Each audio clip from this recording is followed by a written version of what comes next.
అందరికీ వందనాలు. ఈరోజు బైబిల్ రీడింగ్లో పార్ట్ 2 కీర్తనలు 15వ కీర్తన. దావీదు కీర్తన.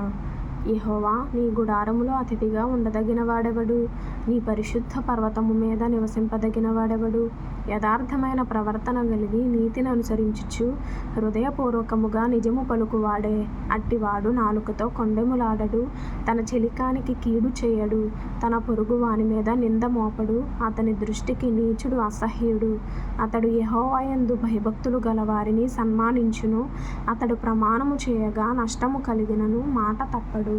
తన ద్రవ్యము వడ్డీకియ్యడు. నిరపరాధిని చెరుపుటకై లంచము పుచ్చుకొనడు. ఈ ప్రకారము చేయువాడు ఎన్నడునూ కదల్చబడడు.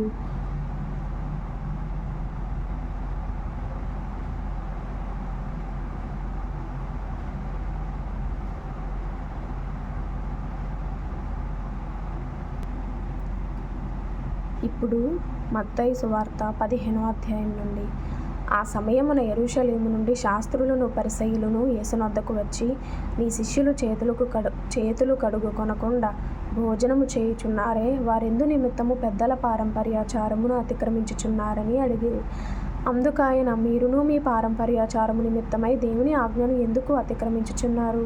తల్లిదండ్రులను ఘనపరచుమనియు తండ్రినైనను తల్లినైనను దూషించువాడు తప్పక మరణము పొందవలెననియు దేవుడు సెలవిచ్చెను.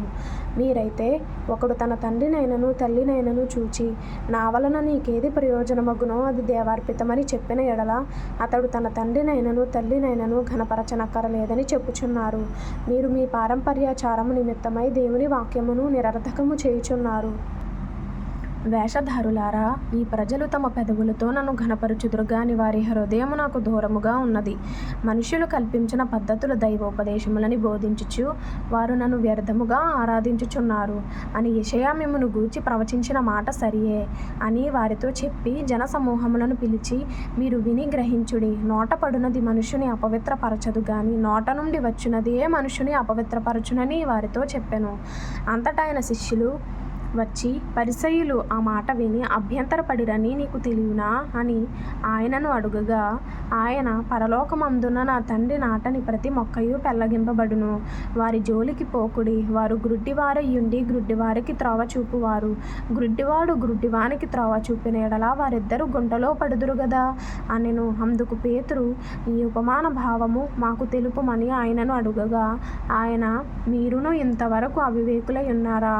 నోటిలోనికి పోవునదంతయు కడుపులో పడి బహిర్భూమిలో విడవబడును గాని నోట నుండి బయటికి వచ్చునవి హృదయంలో నుండి వచ్చును. ఇవే మనుషుని పరచునవని మీరు గ్రహింపరా? దురాలోచనలు, నరహత్యలు, వ్యభిచారములు, వేశ్యాగమనములు, దొంగతనములు, అబద్ధ సాక్ష్యములు, దేవదూషణలు హృదయంలో నుండియే వచ్చును. ఇవే మనుషుని అపవిత్రపరచును గాని చేతులు కడుగు కొనక భోజనము చేయుట మనుషుని అపవిత్రపరచదని చెప్పెను.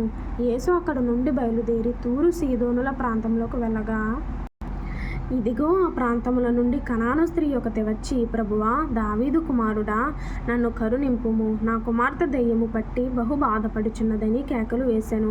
అందుకాయన ఆమెతో ఒక్క మాట అయినను చెప్పలేదు. అప్పుడు ఆయన శిష్యులు వచ్చి, ఈమె మన వెంబడి వచ్చి కేకలు వేయుచున్నది గనుక ఈమెను పంపివేయమని ఆయనను వేడుకొనగా, ఆయన, ఇశ్రాయేలు ఇంటివారై నశించిన గొర్రెల యొద్దకే గాని మరి ఎవరి యొద్దకునూ నేను పంపబడలేదనెను. అయినను ఆమె వచ్చి ఆయనకు మొక్కి, ప్రభువా, నాకు సహాయము చేయుమని అడిగెను.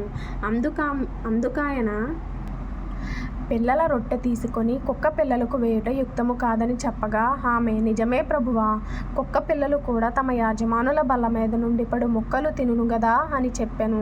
అందుకు యేసు, అమ్మా, నీ విశ్వాసము గొప్పది, నీవు కోరినట్టే నీకు అవునుగాక అని ఆమెతో చెప్పెను. ఆ గడియలోనే ఆమె కుమార్తె స్వస్థత నొందెను. యేసు అక్కడ నుండి వెళ్ళి గలిలయ సముద్ర తీరమునకు వచ్చి కొండెక్కి అక్కడ కూర్చుండగా బహుజన సమూహములు ఆయన యొద్దకు కుంటివారు, గుడ్డివారు, మోగవారు, అంగహీనులు మొదలైన అనేకులను తీసుకొని వచ్చి ఆయన పాదముల యొద్ద పడవేసిరి. ఆయన వారిని స్వస్థపరచెను. మోగవారు మాటలాడుటయును, అంగహీనులు బాగుపడుటయును, కుంటివారు నడుచుటయును, గుడ్డివారు చూచుటయును జన సమూహము చూచి ఆశ్చర్యపడి ఇశ్రాయేలు దేవుని మహిమపరచిరి. అంతటా యేసు తన శిష్యులను పిలిచి, ఈ జనులు నేటికి 3 దినముల నుండి నా యొద్దనున్నారు. వారికి తిననేమియూ లేదు గనుక వారి మీద కనికరపడుచున్నాను. వారు మార్గములో మూర్ఛపోవుదురేమో అని వారిని ఉపవాసముతో పంపివేయుటకు నాకు మనస్సు లేదని వారితో చెప్పగా, ఆయన శిష్యులు, ఇంత గొప్ప జనసమూహమును తృప్తిపరచుటకు కావలసిన రొట్టెలు అరణ్య ప్రదేశములో మనకు ఎక్కడ నుండి వచ్చునని ఆయనతో అనిరి. యేసు, మీ యొద్ద ఎన్ని రొట్టెలున్నవని వారినడుగగా, వారు 7 రొట్టెలును కొన్ని చిన్న చేపలును ఉన్నవని చెప్పిరి. అప్పుడాయన నేల మీద కూర్చుండుడని జనసమూహమునకు ఆజ్ఞాపించి ఆ 7 రొట్టెలను ఆ చేపలను పట్టుకొని కృతజ్ఞతాస్తుతులు చెల్లించి వాటిని విరిచి తన శిష్యులకిచ్చెను. శిష్యులు జనసమూహమునకు వడ్డించిరి. వారందరూ తిని తృప్తి పొందిన మీదట మిగిలిన ముక్కలు 7 గంపల నిండా ఎత్తిరి. స్త్రీలును పిల్లలును గాక తినిన వారు 4,000 మంది పురుషులు. తరువాత ఆయన జనసమూహములను పంపివేసి దోణి ఎక్కి మగదాను ప్రాంతములకు వచ్చెను.